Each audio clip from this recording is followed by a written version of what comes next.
Hello, I'm making a puzzle game where you have to use your head to solve puzzles. And I mean literally use your head. This is a game that I'm developing in Unity by myself because I enjoy making games. The game I'm making is appropriately called Use Your Head, and in this video I'll be filling you in on some of the stuff I've made on the game so far. I made a player sprite in Paint 3D and put it into Unity. I also made and implemented a tile map so I can easily make some small levels for the player. To get started making the movement, I used this tutorial by Bendux. This gave me a very basic player controller. The player could walk around and jump, but it didn't feel very good. So I used this tutorial on how to make the player's movement feel good by Games plus James. Now the player's jumping had a bit of coyote time, which allowed the player to jump a little too late, and a jump buffer, allowing the player to jump a little too early. This makes the movement feel nice and responsive. Next, I added the ability to rip your head off your non-existing neck.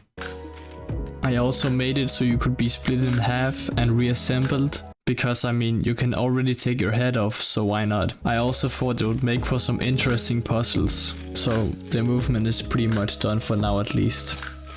Next, I needed to make some objects that the player can interact with to make some puzzles. I drew a button sprite as well as a door sprite and put them into the game.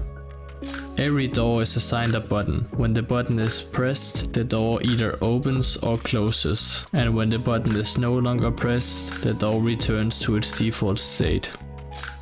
With this, I can already make some small puzzles, such as this one. It's very simple. The player is blocked from their goal by a door. There's a button, but it's too high to reach, so you have to use your head. If you combine this mechanic with the splitting yourself into two parts one, you can make one like this. It's very similar to the previous one. You'll again need to throw your head up on the button high up to open the first door. But to open the second, you'll need to split yourself in half and leave one half of you behind on the other button. I also added a wooden box which you can push around and onto buttons.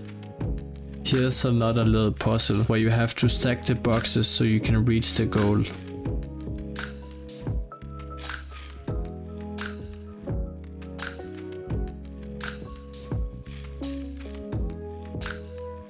And finally, I added an object which will give you your head back so you can lose it again. I think the game is coming together great. If you agree or want to see more game development as well as other videos, subscribe.